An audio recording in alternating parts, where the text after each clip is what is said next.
언제까지 그렇게 살 거야? 배드민턴 모임 한 번만 나가봐. 남편 보내고 아이들 다 키우고 저는 3년을 혼자 견뎠습니다. 밥은 대충, 달력엔 병원 날짜만 빨갛게 남고 말 걸 사람 없어도 그냥 참는 게 익숙했죠. 그래서 그 모임도 처음엔 부담스러워 몇 번이나 거절했습니다.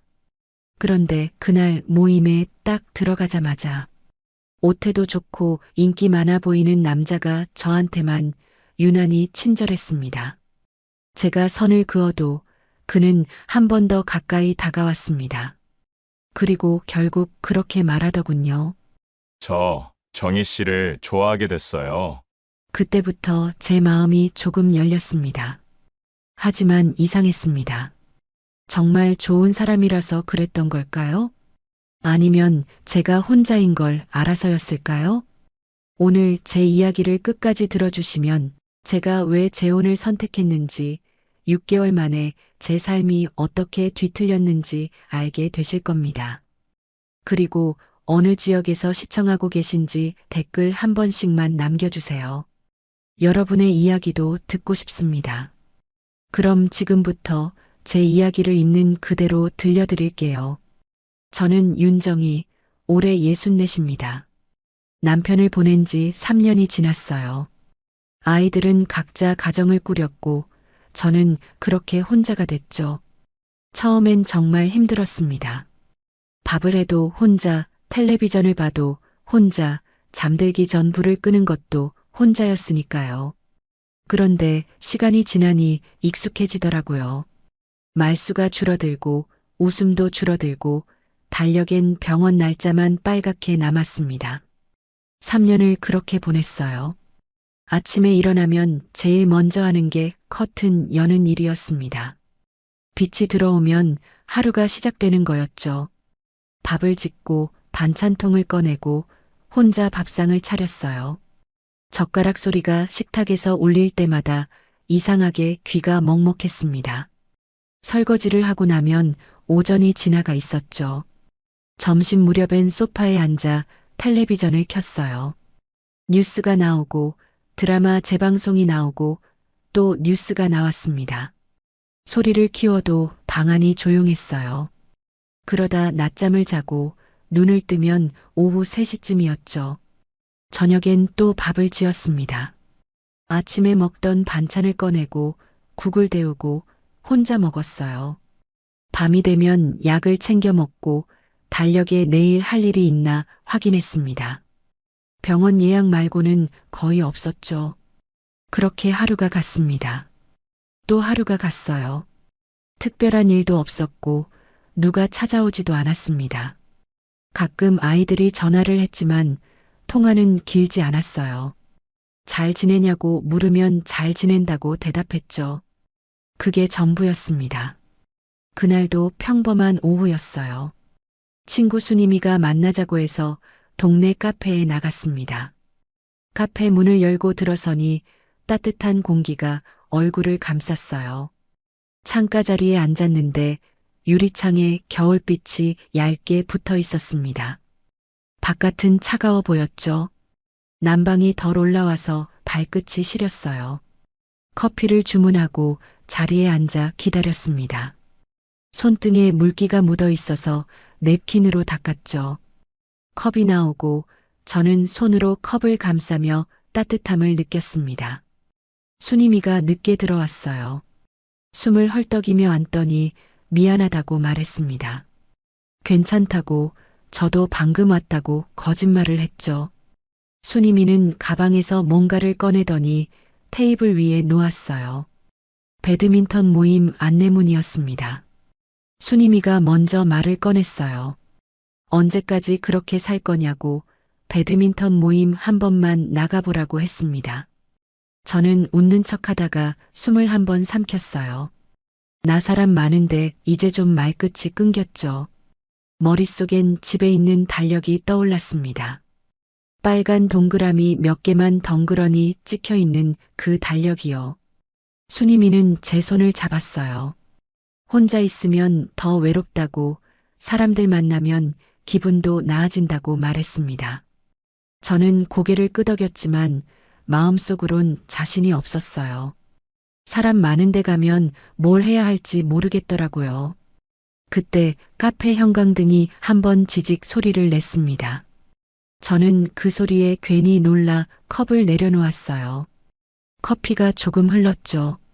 냅킨으로 닦으면서 수님이 얼굴을 봤습니다. 수님이는 진심으로 걱정하는 표정이었어요. 한 번만 나가보라고, 정 안 맞으면 안 나가면 된다고 말했습니다. 저는 그래, 한 번만 나가볼게, 그렇게 대답했어요. 집에 돌아와 안내문을 식탁 위에 놓고 한참을 봤습니다. 모임 시간, 장소, 준비물 글자들이 눈에 들어왔다 나갔다 했어요. 라켓은 대여 가능하다고 적혀 있었죠. 며칠이 지났습니다. 모임 당일 아침, 저는 평소보다 일찍 일어났어요. 옷장을 열고 뭘 입을까 고민했습니다.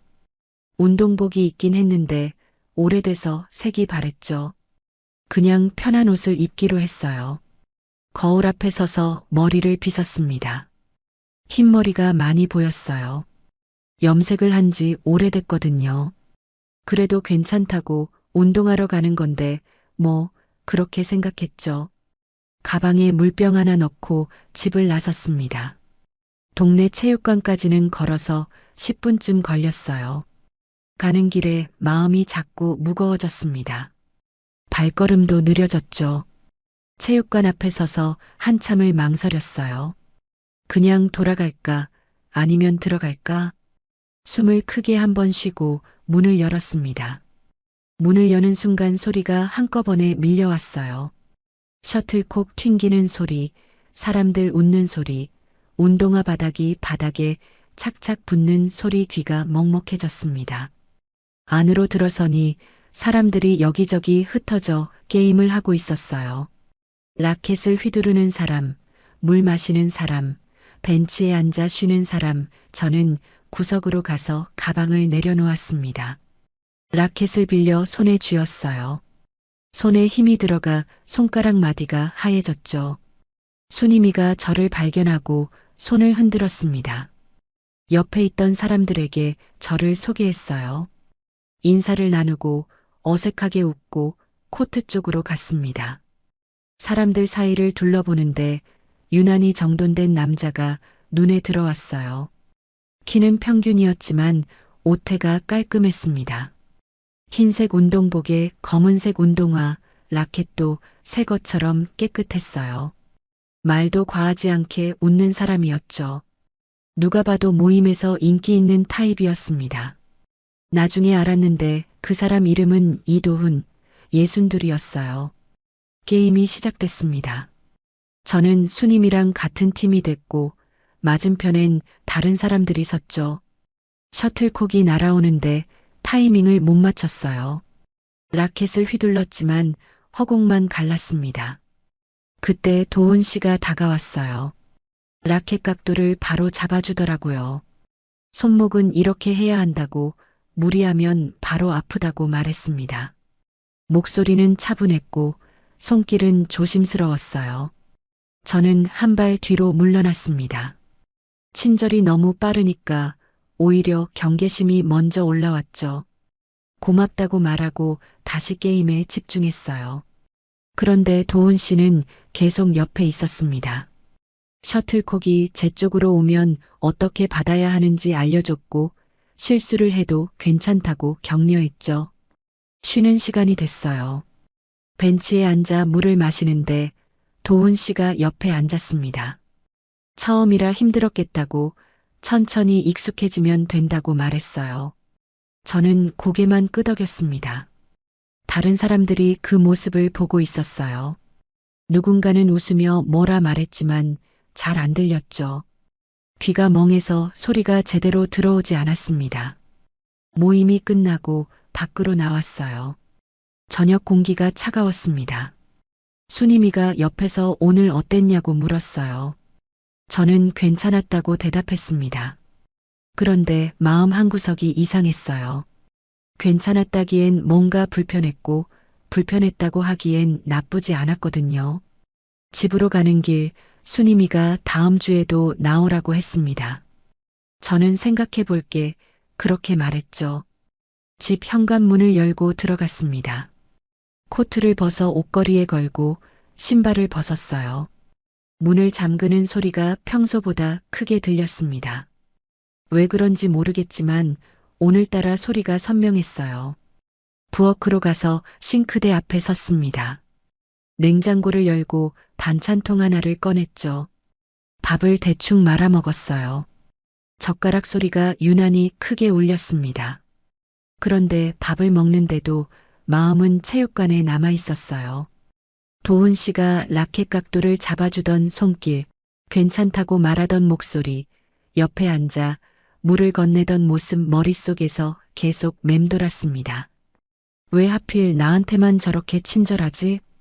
그 질문이 계속 떠올랐어요. 저는 설거지를 하고 거실로 갔습니다. 소파에 앉아 달력을 펼쳤어요. 다음 모임 날짜를 찾아 펜을 들었습니다. 빨간 동그라미를 그으려다 멈췄어요. 내가 괜히 오해한 걸까?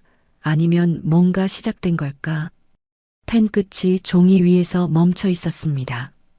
한참을 그렇게 있다가 천천히 동그라미를 그렸어요. 펜이 종이를 긁는 소리가 이상하게 선명했습니다. 동그라미를 다 그리고 나니 마음이 좀 가라앉았어요. 그런데 동시에 불안함도 올라왔죠. 다음 모임에 가면 뭐가 달라질까요? 다음 모임 전날 밤이었습니다. 텔레비전을 보다가 소파에 앉아 있는데 휴대폰에서 알림이 울렸어요. 한 번, 두 번, 세 번 연달아 울렸습니다. 체육관 단톡방이었죠. 화면을 켜서 메시지를 확인했어요. 도훈 씨가 메시지를 올렸더라고요. 내일은 제가 정희 누나 집 앞까지 모셔다 드릴게요. 그 한 줄이 화면에 떠 있었습니다. 누나라는 호칭이 유독 컸어요. 아니, 실제로 큰 게 아니라 제 눈에 그렇게 보였던 거겠죠. 다른 글자들은 흐릿한데 그 단어만 선명했습니다. 밑에 댓글이 달리기 시작했어요. 오, 좋으시겠다. 매너남 이모티콘이 붙고 누군가는 부럽다고 말했습니다. 그런데 읽고도 아무 말 안 하는 사람도 있었어요. 읽은 표시만 떠 있고 댓글은 없었죠. 저는 답을 쓰려고 키보드를 켰습니다. 괜찮다고, 혼자 갈 수 있다고 쓰려 했어요. 그런데 글자를 입력하다 지웠습니다. 다시 쓰다 또 지웠어요. 뭐라고 말해야 할지 모르겠더라고요. 말 꺼내기 전에 숨을 한번 삼키는 게 습관이 됐나 봅니다. 메시지를 보낼 때도 그랬어요. 결국 아무 답도 못 달았습니다. 휴대폰을 내려놓고 천장을 봤어요. 형광등이 희미하게 깜빡이고 있었습니다. 마음이 복잡했죠. 고맙다고 해야 하나 아니면 거절해야 하나. 그날 밤 잠이 잘 안 왔습니다. 다음 날 아침 평소보다 일찍 일어났어요. 옷을 갈아입고 거울을 봤습니다. 얼굴이 피곤해 보였죠. 물로 세수를 하고 머리를 빗고 가방을 챙겼어요. 집을 나서려는데 휴대폰이 울렸습니다. 도훈 씨였어요. 10분 뒤에 도착한다고 문자가 왔더라고요. 저는 현관에 서서 신발을 신었습니다. 코트를 입고 가방을 메고 문을 열었어요. 복도로 나와 엘리베이터를 기다렸죠. 밖으로 나가니 도훈 씨 차가 보였습니다. 차 문을 열고 타려는데 도훈 씨가 먼저 내려서 문을 열어줬어요. 저는 고맙다고 말하고 탔습니다. 안전벨트를 매는데 손이 떨렸죠. 차가 출발했어요. 도훈 씨는 운전하면서 가벼운 말을 건넸습니다. 날씨가 춥다고, 오늘은 사람이 많을 거라고, 준비 운동 잘하고 시작해야 한다고요. 저는 네 하고 대답만 했어요. 체육관에 도착했습니다. 차에서 내려 안으로 들어갔어요. 문을 여는 순간 시선이 한 번 쓸고 지나갔습니다. 사람들이 저를 봤다가 고개를 돌렸어요. 누군가의 웃음이 끊기는 타이밍이 이상했습니다. 한 사람이 다가와 인사를 했어요.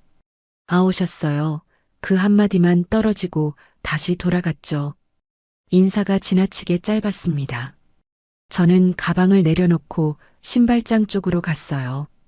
신발을 갈아 신는데 옆에서 누군가 속삭이는 소리가 들렸습니다. 정확히는 안 들렸지만 제 이야기를 하는 것 같았어요.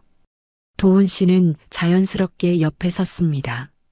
물병을 건네며 따뜻한 거라고 목마르면 안 된다고 말했어요.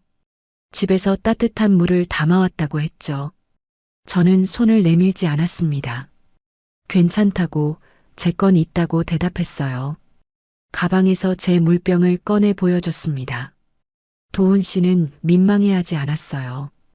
오히려 그러세요 하고 웃더니 그럼 다음 게임만 같이 하자고 말을 이었습니다. 저는 라켓을 집어들었다가 내려놓았어요. 화장실 좀 다녀올게요. 그렇게 말하고 복도 쪽으로 빠졌습니다. 화장실로 가는 복도가 길게 느껴졌어요. 형광등 불빛이 차갑게 내려앉아 있었죠. 화장실 문을 열고 들어가 거울 앞에 섰습니다. 거울 속 제 얼굴을 봤어요. 표정이 굳어 있었습니다. 숨을 크게 쉬고 물로 손을 씻고 다시 거울을 봤죠. 스스로에게 물었어요. 내가 지금 뭘 부담스러워하는 거지? 대답은 나오지 않았습니다. 화장실 문을 열고 나왔어요. 복도에 사람 몇 명이 서 있었습니다. 제가 나오자 대화가 뚝 끊겼어요. 누군가는 휴대폰을 보는 척했고 누군가는 그냥 고개를 돌렸죠. 저는 아무 말 없이 코트로 돌아갔습니다. 게임이 시작됐어요. 순이미가 옆에서 괜찮냐고 물었습니다.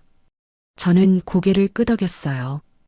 괜찮다고 긴장했을 뿐이라고 대답했죠. 그런데 게임을 제대로 하지 못했습니다. 셔틀콕이 날아와도 타이밍이 맞지 않았어요. 라켓을 휘둘러도 허공만 갈랐죠. 집중이 안 됐습니다. 도훈 씨는 옆에서 계속 격려했어요. 괜찮다고, 천천히 하면 된다고, 호흡을 맞추자고 말했습니다. 그 말이 더 부담스러웠어요. 쉬는 시간에 벤치에 앉았습니다. 물을 마시는데 목이 잘 넘어가지 않았어요. 순이미가 다가와 괜찮냐고 또 물었습니다. 저는 괜찮다고 그냥 좀 피곤한 것 같다고 말했죠. 순이미는 오늘 일찍 들어가도 된다고 무리하지 말라고 했어요. 모임이 끝났습니다. 밖으로 나오니 저녁 공기가 차가웠어요. 도훈 씨가 바래다 준다고 했습니다. 저는 괜찮다고 혼자 갈 거라고 말했죠. 그런데 도훈 씨는 차 쪽으로 걸어갔어요. 저도 따라갔습니다. 거절하기가 어려웠거든요. 차를 타고 집으로 가는 길, 도훈 씨가 말을 건넸어요. 오늘 많이 힘들어 보였다고, 사람들 눈치 보지 말라고, 편하게 다니면 된다고 했습니다. 저는 네 하고 대답만 했어요. 집 앞에 도착했습니다. 차에서 내리려는데 도훈 씨가 함께 내렸어요. 현관 앞까지 따라왔죠. 저는 문 앞에서 딱 멈췄습니다. 여기까지만 괜찮다고 혼자 들어갈 수 있다고 말했어요. 목소리가 평소보다 낮게 나왔습니다. 도훈 씨는 한 발 물러서며 웃었어요. 불편하면 멈출 거라고 대신 모임은 계속 나오라고 말했습니다. 제가 있어야 재밌다고 다들 좋아한다고 덧붙였죠. 저는 고개만 끄덕였어요. 도훈 씨가 돌아가고 저는 문을 열고 들어갔습니다. 문을 닫고 잠금 장치를 확인했어요. 한 번, 두 번 찰칵 소리가 오늘따라 길게 남았습니다. 코트를 벗어 걸고 신발을 벗고 거실로 갔어요. 소파에 앉아 한참을 가만히 있었습니다. 숨소리만 들렸죠. 가슴이 답답했어요. 그날 밤 순이미한테 전화가 왔습니다. 오늘 힘들었냐고 모임 나오기 부담스러우면 쉬어도 된다고 말했어요. 그런데 곧바로 이렇게 덧붙였죠. 3년을 혼자였잖아. 한 번만 더 나가자. 저는 그래 한 번만 하고 스스로를 설득해 버렸어요. 전화를 끊고 달력을 펼쳤습니다. 다음 모임 날짜를 찾아 펜을 들었어요. 빨간 동그라미를 그었습니다. 펜이 종이를 누르는 힘이 평소보다 셌죠. 동그라미가 완성됐습니다. 그 동그라미를 보며 생각했어요. 이게 뭘 의미하는지, 왜 제가 계속 여기 가려고 하는지, 그땐 몰랐습니다. 이게 시작인지, 아니면 이미 한참 지나온 길인지. 다음 모임 날, 저는 일부러 늦게 갔습니다. 사람들이 다 모인 뒤에 들어가면 눈에 덜 띌 거라고 생각했어요. 체육관 문을 열고 들어갔는데 이미 게임이 시작되고 있었습니다. 셔틀콕 소리가 경쾌하게 울렸죠. 저는 벽 쪽에 붙어 가방을 내려놓았어요. 라켓을 꺼내 손에 쥐고 스트링만 만지작거렸습니다. 줄이 팽팽하게 당겨져 있었어요. 손가락으로 튕겨보니 탱 소리가 났죠. 코트를 보니 도훈 씨가 보였습니다. 그런데 이상했어요. 이번엔 제 쪽을 보지 않았습니다. 다른 사람들과만 가볍게 웃고 게임에 집중하고 제 앞을 스쳐 지나갈 때도 눈길조차 주지 않았어요. 처음엔 안도감이 들었습니다. 다행이다. 이제 부담스럽지 않겠다. 그런 생각이 들었죠. 그런데 시간이 지나니 묘하게 마음이 흔들렸어요. 내가 착각했나? 그 생각이 자꾸 올라왔습니다. 도훈 씨가 관심 없는 게 오히려 더 쓰렸어요. 왜 그랬는지 모르겠습니다. 부담스러웠으면서도 관심이 사라지니 섭섭했던 거예요. 게임이 계속됐습니다. 저는 벽에 기대서서 사람들을 봤어요. 도훈 씨는 여전히 인기가 많았습니다.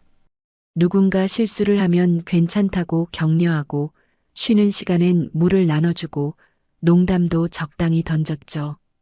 그런데 제게는 한 번도 눈길을 주지 않았어요. 순이미가 다가와 왜 게임 안 하냐고 물었습니다. 저는 몸이 좀 안 좋다고 오늘은 그냥 보기만 하겠다고 대답했어요. 순이미는 고개를 끄덕이고 다시 코트로 들어갔죠. 셔틀콕 소리 사이로 제 숨소리가 가빠졌습니다. 가슴이 답답했어요. 이유를 알 수 없는 답답함이었죠. 저는 라켓을 가방에 넣고 밖으로 나갔습니다. 체육관 밖 공기가 차가웠어요. 벤치에 앉아 숨을 고르고 있는데 뒤에서 문 여는 소리가 들렸습니다. 고개를 돌려보니 도훈 씨였어요. 도훈 씨는 조용히 걸어와 벤치 옆에 섰습니다. 손을 주머니에 넣은 채 하늘을 보더니 입을 열었어요. 목소리는 평소보다 낮았습니다. 저 좋아하게 됐어요. 그 한마디가 공기 속에 떨어졌습니다. 저는 웃지도 울지도 못했어요. 눈이 먼저 깜빡이고 목이 한번 꿀꺽 울렸습니다. 뭐라고 대답해야 할지 몰랐죠. 도훈 씨가 덧붙였어요. 모임에서만이에요. 부담 주고 싶진 않아요. 저는 고개를 천천히 들어 도훈 씨를 봤습니다. 도훈 씨는 여전히 하늘을 보고 있었어요. 표정은 담담했죠. 저는 입술을 한번 깨물고 말했습니다. 저는 아직 그런 거 못해요. 목소리가 떨렸어요. 손도 떨렸죠. 도훈 씨는 고개를 끄덕였습니다. 알아요. 그냥 제 마음만 전하고 싶었어요. 그리고 다시 체육관 안으로 들어갔습니다. 문이 닫히고 저는 벤치에 혼자 남았어요. 한참을 그렇게 앉아 있었습니다. 차가운 바람이 불었고 나뭇가지가 흔들렸습니다. 저는 가슴에 손을 얹고 심장 소리를 느꼈어요. 빠르게 뛰고 있었죠. 집에 돌아와서도 마음이 가라앉지 않았습니다. 현관문을 열고 들어가 불을 켰어요. 거실이 환하게 밝아졌죠. 코트를 벗어걸고 가방을 내려놓고 부엌으로 갔습니다. 물을 마시는데 손이 떨려 컵을 제대로 잡지 못했어요. 싱크대에 기대서서 창밖을 봤습니다. 어두운 하늘에 별이 몇 개 보였어요. 저는 그 별을 보며 숨을 고르려 했죠. 그날 밤 잠이 오지 않았습니다. 침대에 누워 천장을 봤어요. 도훈 씨가 한 말이 계속 맴돌았습니다. 좋아하게 됐다는 그 말이요. 3년 동안 아무도 제게 그런 말을 하지 않았어요. 남편이 세상을 떠난 뒤로 저는 그냥 하루하루를 견뎠습니다. 아침에 일어나고 밥을 짓고 청소를 하고 잠드는 일을 반복했죠. 누군가 저를 좋아한다는 생각 자체를 해본 적이 없었어요. 그런데 오늘 그 말을 들었습니다. 마음이 복잡했어요. 기쁘기도 하고 무섭기도 하고 혼란스럽기도 했습니다. 다음 날 아침 평소처럼 일어났어요. 커튼을 열고 창문을 봤습니다. 햇빛이 들어왔죠. 부엌으로 가서 밥을 지었어요. 국을 끓이고 반찬을 꺼내고 혼자 밥상을 차렸습니다. 밥을 먹는데 맛이 이상했어요. 평소와 같은 반찬인데 다르게 느껴졌죠. 설거지를 하고 거실로 갔습니다. 달력이 벽에 걸려 있었어요. 저는 달력을 펼쳐 다음 모임 날짜를 봤습니다. 펜을 들어 빨간 동그라미를 그었어요. 펜 끝이 종이를 긁는 소리가 이상하게 선명했습니다. 그 선명함이 마음의 균열처럼 느껴졌어요. 며칠이 지났습니다. 집안 청소를 하고 빨래를 하고 장을 봤어요. 평소와 같은 일상이었죠. 그런데 마음 한구석이 계속 신경 쓰였습니다. 다음 모임 날이 다가왔어요. 아침에 일어나 옷장을 열었습니다. 평소 입던 옷을 꺼냈다가 다시 넣었어요. 다른 옷을 꺼내 거울 앞에 대봤죠. 색이 바래서 다시 넣었습니다. 결국 평소 입던 옷을 입었어요. 거울을 보니 머리가 산발이었습니다. 빗으로 정리하고 물로 손을 적셔 눌렀죠. 그래도 여기저기 튀어나왔어요. 체육관에 도착했습니다. 문을 열고 들어가니 사람들이 보였어요. 도훈 씨도 있었습니다. 저와 눈이 마주쳤죠. 도훈 씨는 가볍게 고개를 끄덕였어요. 저도 끄덕였습니다. 그날 모임은 평소와 같았어요. 게임을 하고 쉬고 또 게임을 했습니다. 도훈 씨는 제게 특별히 다가오지 않았어요. 다른 사람들과 똑같이 대했죠. 그게 오히려 편했습니다. 모임이 끝나고 집으로 가는 길 순임이가 물었어요. 요즘 괜찮냐고요? 저는 괜찮다고 대답했습니다. 순임이는 표정이 좀 밝아진 것 같다고 말했어요. 저도 그런가 하고 웃었죠. 집에 돌아와 약통을 정리하다 말고 멈췄습니다. 거실 선반에 남편 영정 사진이 있던 자리를 봤어요. 지금은 작은 화분이 놓여 있었습니다. 언제 바꿨는지 기억도 안 났죠. 저는 화분 앞에 서서 속으로 말했습니다. 나도 한 번쯤은 괜찮아져도 되지? 대답은 없었어요. 다만 화분의 잎이 바람에 살짝 흔들렸습니다. 그날 밤 달력을 다시 펼쳤어요. 다음 모임 날짜에 빨간 동그라미가 그려져 있었습니다. 저는 그 동그라미를 보며 생각했어요. 이제 무서운 게 아니라 기대되기 시작했습니다. 어느 날 도훈 씨가 전시회에 가자고 했어요. 모임이 끝난 뒤 조용히 제게 다가와 물었습니다. 이번 주말에 시간 있냐고 문화센터에서 그림 전시를 한다고 했죠. 저는 잠깐 망설였어요. 그런데 거절할 이유를 찾지 못했습니다. 좋아요. 그렇게 대답했어요. 주말이 됐습니다. 약속 시간보다 일찍 나갔어요. 문화센터 앞에서 기다리는데 손이 떨렸습니다. 가방 끈을 만지작거리다 도훈 씨가 오는 게 보였죠. 도훈 씨는 평소와 다르게 정장을 입고 있었어요. 넥타이는 안 맸지만 깔끔했습니다. 함께 전시장 안으로 들어갔어요. 전시장은 조용했습니다. 사람이 많지 않았죠. 발소리가 낮게 울렸어요. 벽에 그림들이 걸려 있었고 조명이 그림을 비추고 있었습니다. 도훈 씨는 그림 앞에서 설명을 해줬어요. 이 그림은 어떤 화가가 그렸고 어떤 의미가 있고 색감이 어떻고 차분한 목소리로 말했습니다. 저는 그림보다 도훈 씨 목소리에 더 집중하고 있었어요. 한 그림 앞에서 오래 섰습니다. 바다 그림이었어요. 파도가 치고 하늘은 어둡고 배 한 척이 멀리 보였죠. 도훈 씨가 물었어요. 어떤 느낌이 드냐고요. 저는 쓸쓸하다고 대답했습니다. 도훈 씨는 고개를 끄덕였어요. 저도 그렇게 느꼈다고 혼자 남겨진 느낌이라고 말했죠. 전시를 다 보고 밖으로 나왔습니다. 근처 카페로 갔어요. 커피를 주문하고 창가 자리에 앉았습니다. 도훈 씨는 오늘 즐거웠다고 말했어요. 저도 즐거웠다고 대답했습니다. 그리고 정말 그랬어요. 오랜만에 웃었습니다. 집에 돌아오는 길, 도훈 씨가 말했어요. 다음엔 사람 많은 데 말고 조용한 데만 가요. 저는 그래요 라고 대답했습니다. 왜 조용한 데만인지 묻지 않았어요. 의문은 삼키고 공감만 내놓았죠. 그 뒤로 자주 만났습니다. 전시회도 가고 공원도 걷고 카페도 갔어요. 도훈 씨는 항상 조용한 곳을 골랐습니다. 사람 많은 곳은 피했죠. 저는 그게 배려라고 생각했어요.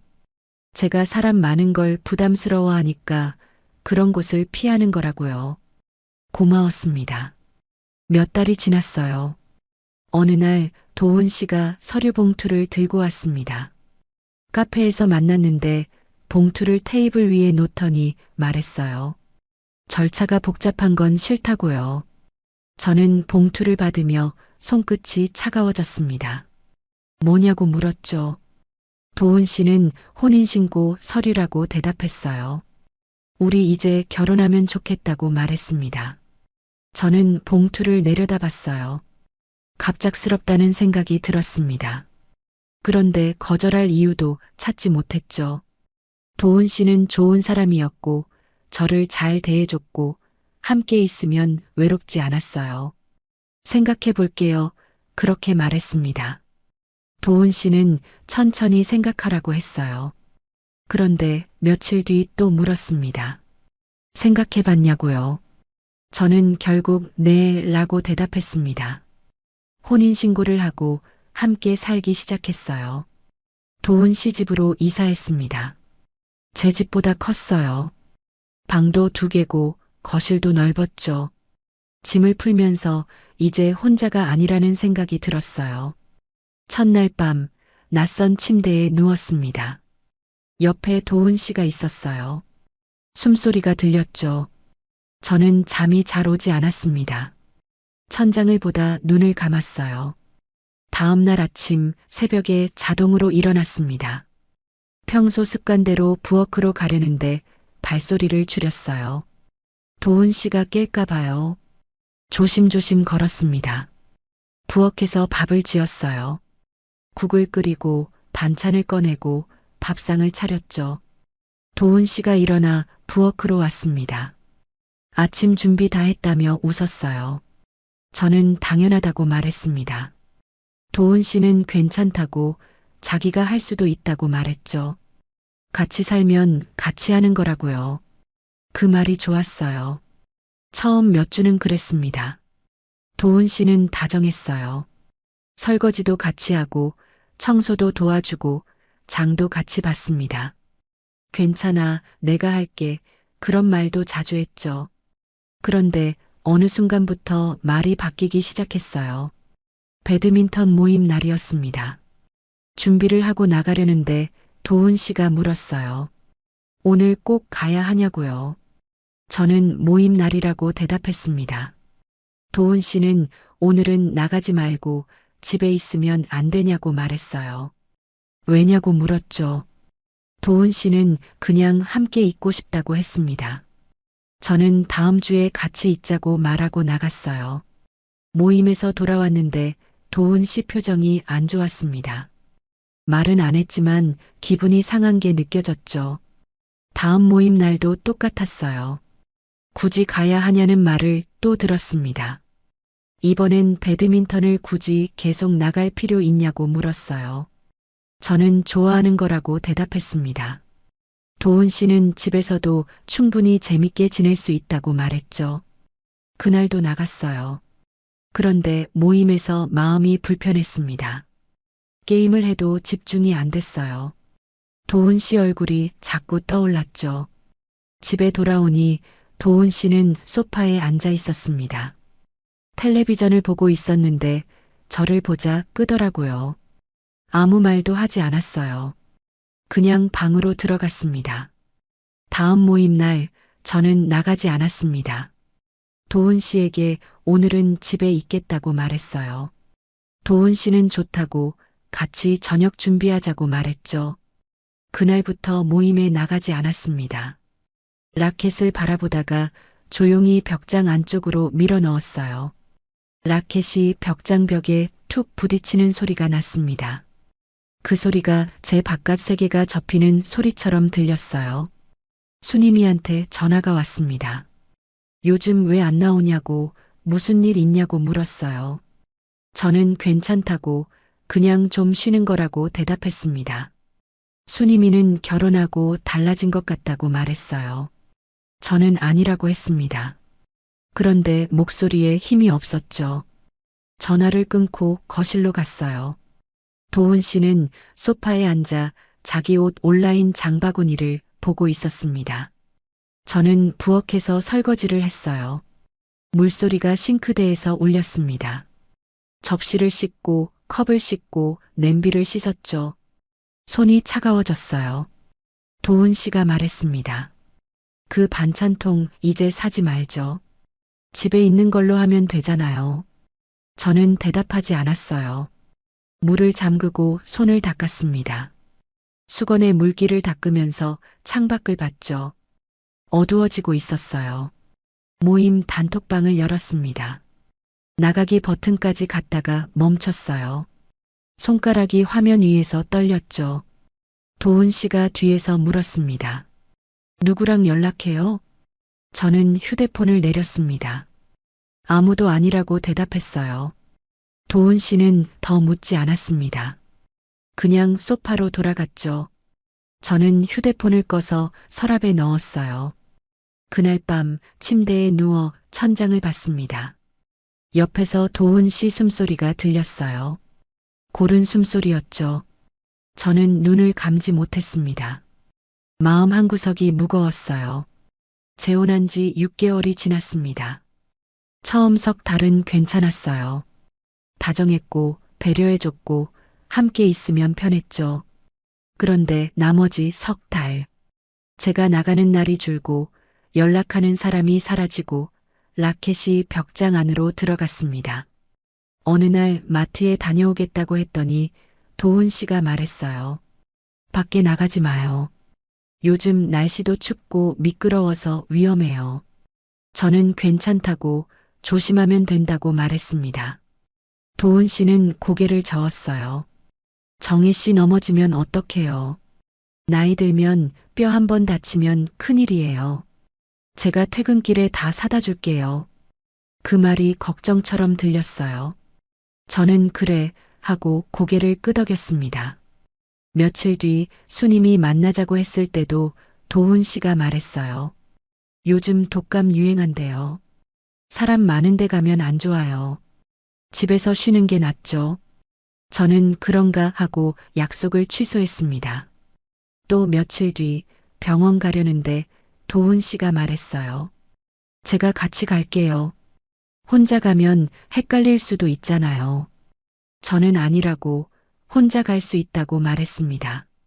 도훈 씨는 웃으며 말했어요. 정희 씨, 나이 들면 기억력도 떨어지고 그래요. 제가 같이 가는 게 안전해요. 그렇게 한 달이 지났습니다. 저는 점점 밖에 나가지 않게 됐어요. 마트도 도훈 씨가 다녀오고 친구도 안 만나고 병원도 도훈 씨랑 같이 갔습니다. 집에만 있었죠. 아침에 일어나면 청소하고 빨래하고 밥 짓고 텔레비전 보고 낮잠 자고 그렇게 하루가 갔어요. 어느 날 거울을 보니 얼굴이 창백했습니다. 살도 빠진 것 같았어요.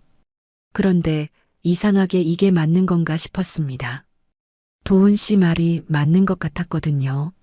나이 들면 조심해야 하고 집에서 쉬는 게 좋고 밖은 위험하고 그렇게 생각하며 살았어요. 그날 오후 초인종이 울렸습니다. 저는 소파에 앉아 있다가 깜짝 놀랐어요. 누가 오는 날이 아니었거든요. 현관으로 가서 인터폰을 확인했습니다. 딸이었어요. 저는 얼른 문을 열었습니다. 딸이 서 있었죠. 표정이 안 좋았어요. 엄마, 왜 전화 안 받아요? 저는 어리둥절했습니다. 전화요? 전화 온 적 없는데요. 딸이 말했어요. 한 달째 전화했는데 안 받잖아요. 오빠도 연락 안 된다고 걱정하고 있어요. 저는 손을 내저었습니다. 아니야, 전화 안 왔어. 울린 적이 없었어. 딸은 제 휴대폰을 달라고 했어요. 저는 휴대폰을 꺼내 딸에게 줬습니다. 딸이 화면을 만지더니 표정이 굳었어요. 엄마, 나랑 오빠 번호 차단되어 있어요. 저는 뒤로 한 걸음 물러났습니다. 뭐라고? 차단? 내가 차단한 적 없는데. 딸이 화면을 보여줬어요. 차단 목록에 딸 번호, 아들 번호가 있었습니다. 저는 손이 떨렸어요. 내가 한 게 아니야. 나 차단 안 했어. 딸이 물었습니다. 그럼 누가 했어요?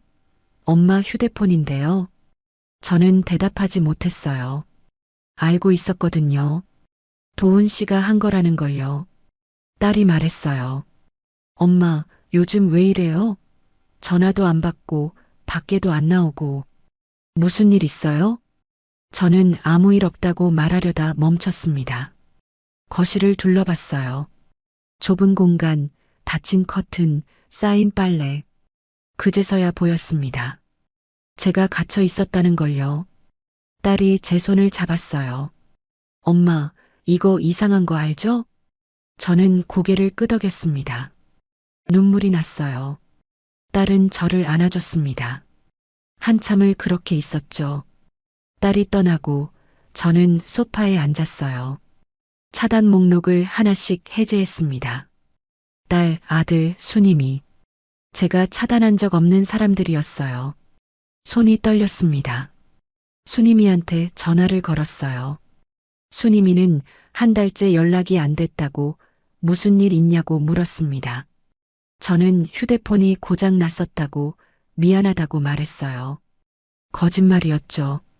전화를 끊고 창밖을 봤습니다. 해가 지고 있었어요. 어두워지고 있었죠. 저는 그제서야 깨달았습니다. 내가 잘못하고 있었구나. 도훈 씨가 퇴근했어요. 저는 부엌에서 저녁을 차리고 있었습니다. 도훈 씨는 코트를 벗으며 말했어요. 오늘 마트에서 과일 사왔어요. 정혜 씨 좋아하는 거예요. 저는 대답하지 않았습니다. 밥을 먹는 동안 말이 없었어요. 도훈 씨가 물었습니다. 무슨 일 있어요? 저는 젓가락을 내려놓고 말했어요. 오늘 은지 왔었어요. 도훈 씨 손이 멈췄습니다. 제 휴대폰에 애들 전화번호 차단되어 있더라고요. 도훈 씨는 잠깐 침묵했어요. 그러다 말했습니다. 자꾸 전화 와서 정희 씨 힘들어 보여서요. 쉬라고 한 거예요. 저는 고개를 저었습니다. 제가 힘든지 아닌지는 제가 정해요. 왜 맘대로 해요? 도훈 씨 표정이 굳었어요. 정희 씨 위해서 한 건데 왜 그래요? 요즘 너무 예민한 거 아니에요? 저는 더 이상 말하지 않았습니다. 방으로 들어가 문을 닫았어요. 가방을 꺼내 짐을 쌌습니다. 많이 가져가지 않았어요. 약통, 달력, 반찬통, 옷 몇 벌. 가방 하나에 다 들어갔죠. 도훈 씨는 말리지 않았습니다. 소파에 앉아 저를 지켜봤어요. 표정은 평정했습니다. 저는 가방을 메고 현관으로 갔어요. 도훈 씨가 말했습니다. 후회할 거예요. 저는 대답하지 않았습니다. 문을 열고 나갔죠. 밖으로 나오니 공기가 차가웠어요. 한참을 걸었습니다. 동네 부동산 앞에 섰죠. 불이 켜져 있었어요. 저는 문을 열고 들어갔습니다. 직원이 물었습니다. 뭐 찾으시냐고요? 원룸 하나 알아보려고요. 며칠 뒤 계약했습니다. 원룸은 좁았어요. 창문은 작았고 형광등은 차갑게 켜져 있었습니다. 그런데 제 거였어요. 서류에 사인을 했습니다. 혼자 산다는 사실이 다시 종이에 고정됐어요. 원룸으로 이사한 첫날 밤이었어요. 짐을 풀고 방 안을 둘러봤습니다. 작은 싱크대, 낡은 냉장고. 그래도 제 공간이었어요. 바닥에 앉아 숨을 쉬었습니다. 가슴이 답답했지만 후련하기도 했죠. 휴대폰을 보다가 앱 목록을 확인했어요. 낯선 앱이 하나 있었습니다. 위치 공유. 제가 설치한 적 없는 앱이었어요. 열어보니 제 위치가 실시간으로 도훈 씨 휴대폰에 전송되고 있었습니다. 언제부터였는지 기록을 봤어요. 3개월 전부터였습니다. 손이 떨렸습니다. 앱을 삭제했어요. 그러고 나니 마음이 조금 편해졌죠. 다음 날 병원에 갔어요. 정기 검진 날이었거든요. 접수 창구에 보험증을 내밀었습니다. 직원이 서류를 확인하더니 고개를 갸웃했어요. 보호자 연락처가 최근에 변경되어 있네요. 저는 멍해졌습니다. 직원이 화면을 보여줬습니다. 보호자 이름에 이도훈, 연락처까지 적혀 있었어요. 변경 날짜는 2개월 전이었죠. 저는 제가 변경한 적 없다고 말했습니다. 집으로 돌아왔습니다. 의자에 앉아 한참을 가만히 있었어요. 손이 차가워졌어요. 가슴이 두근거렸죠. 이때부터 깨달았습니다. 이 사람은 소리내서 부수지 않는다는 걸요. 조용히 내 생활의 줄을 끊는다는 걸요. 며칠 동안 다른 것들도 확인했어요. 은행 앱을 열어보니 비밀번호가 바뀌어 있었습니다. 재설정하려는데 시간이 걸렸죠. 카드 청구서가 이상한 주소로 발송되고 있었어요. 보험사에서 온 안내문도 확인해 보니 수익자가 변경되어 있었습니다. 하나씩 고쳐야 한다는 생각이 들었어요. 그런데 그 전에 먼저 해야 할 게 있었습니다. 이혼이었어요. 주민센터 번호표를 뽑았습니다. 의자에 앉아 기다렸죠. 번호가 불릴 때마다 가슴이 두근거렸어요. 제 차례가 왔습니다. 창구로 가서 서류를 꺼냈어요.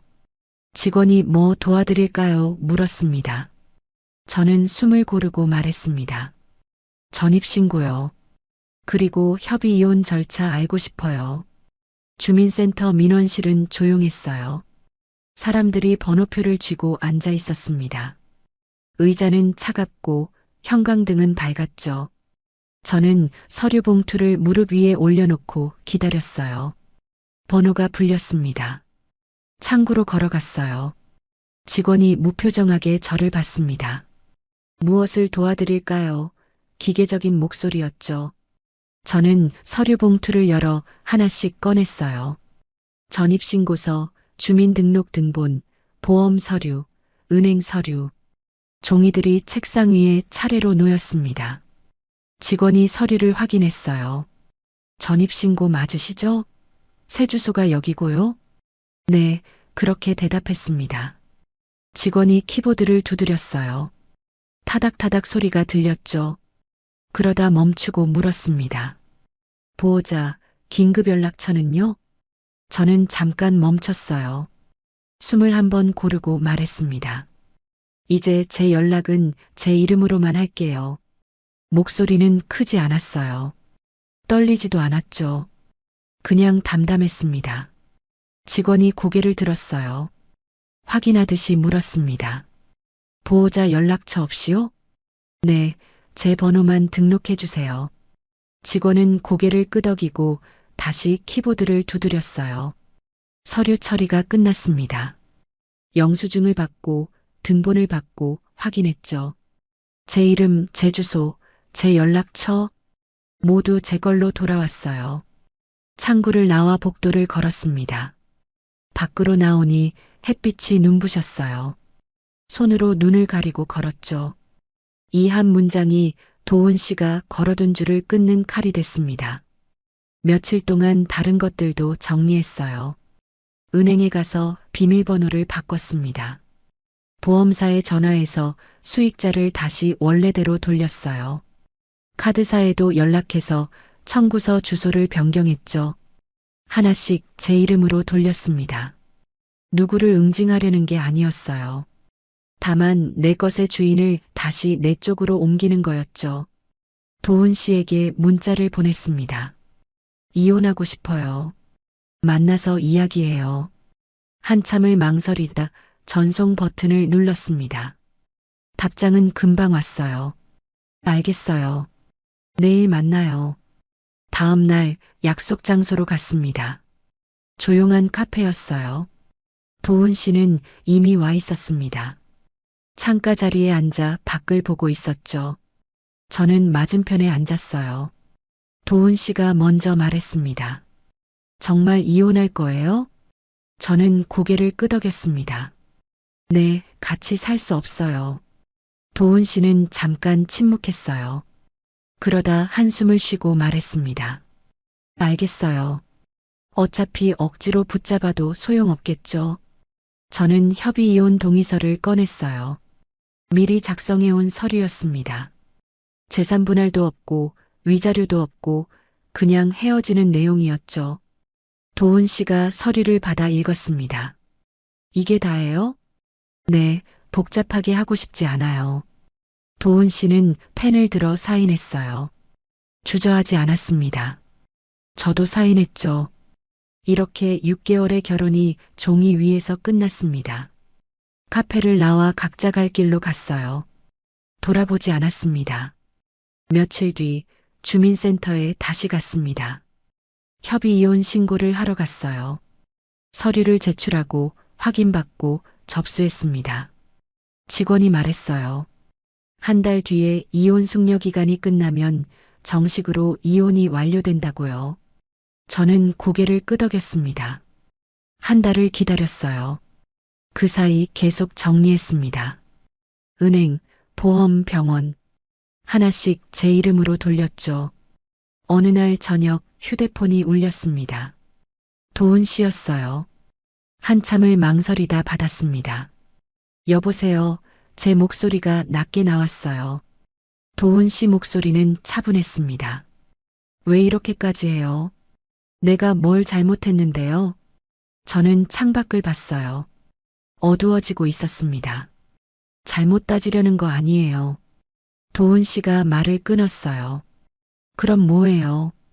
갑자기 나가고 내 전화도 안 받고 이제 서류까지 다 바꾸고 이게 뭐예요? 저는 숨을 한 번 쉬고 말했습니다. 그냥 같이 살면 안 되겠어요. 침묵이 흘렀어요. 도훈 씨가 다시 말했습니다. 내가 뭘 잘못했는지 말해줘요. 고칠게요. 저는 고개를 저었어요. 전화 너머로는 안 보이지만요. 고칠 게 아니에요. 저희가 안 맞는 거예요. 도훈 씨 목소리가 높아졌습니다. 3년 동안 혼자 있었잖아요. 내가 옆에 있어줬잖아요. 그게 싫어요? 저는 대답하지 않았어요. 도훈 씨가 계속 말했습니다. 정혜 씨 혼자 뭘 할 수 있어요. 아무것도 모르잖아요.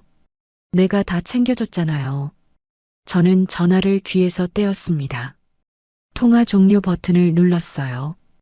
짧은 소리가 울리고 화면이 꺼졌습니다. 방 안이 다시 조용해졌어요. 저는 휴대폰을 내려놓고 창밖을 봤습니다. 별이 몇 개 보였어요. 가슴이 두근거렸지만 후회는 없었습니다. 한 달이 지났습니다. 주민센터에서 연락이 왔어요. 이혼이 정식으로 완료됐다고요. 저는 다시 주민센터에 갔습니다. 이혼 후 등본을 떼었어요. 서류를 받아보니 배우자란이 비어 있었습니다. 깨끗했어요. 이제 법적으로도 혼자였습니다. 다음 날부터 새로운 일상이 시작됐어요. 아침에 일어나면 커튼을 열었습니다. 빛이 들어왔죠. 이제 발소리를 줄이지 않았어요. 부엌에서 밥을 지었습니다. 냄비 뚜껑이 부딪히는 소리가 나도 괜찮았어요. 반찬통을 꺼내 식탁에 놓았죠. 젓가락 소리가 딱딱 났습니다. 그 소리를 듣는 게 좋았어요. 달력을 펼쳤어요. 빨간 펜을 들고 날짜를 보았습니다. 이번엔 병원 날짜만 적지 않았어요. 문화센터 수영 초급반이라고 적었습니다. 수영복을 샀어요. 백화점에 가서 한참을 고르다 검은색 원피스 수영복을 골랐습니다. 화려하지 않고 편해 보였거든요. 수영 모자도 샀어요. 물안경도 하나 골랐죠. 수영장 등록 날이 됐습니다. 문화센터 수영장은 집에서 걸어서 15분 거리였어요. 가방을 메고 나갔습니다. 수영장 입구에서 잠깐 멈췄어요. 유리문 너머로 물이 보였습니다. 파란색이었죠. 문을 열고 들어갔어요. 탈의실로 갔습니다. 수영복으로 갈아입고 거울을 봤어요. 낯설었습니다. 샤워를 하고 수영 모자를 썼습니다. 물안경을 챙겨 밖으로 나갔어요. 수영장 물이 출렁이고 있었습니다. 강사님이 다가와 인사했어요. 처음이냐고 물었습니다. 저는 네, 오랜만이라고 대답했죠. 물에 들어갔습니다. 차가웠어요. 발끝부터 천천히 들어갔죠. 무릎까지, 허리까지, 가슴까지. 물이 제 몸을 감쌌습니다. 강사님이 호흡법을 알려줬어요. 해봤어요. 물속에 얼굴을 넣고 숨을 내쉬었습니다. 보글보글 소리가 났죠. 다시 고개를 들어 숨을 들이마셨어요. 반복했습니다.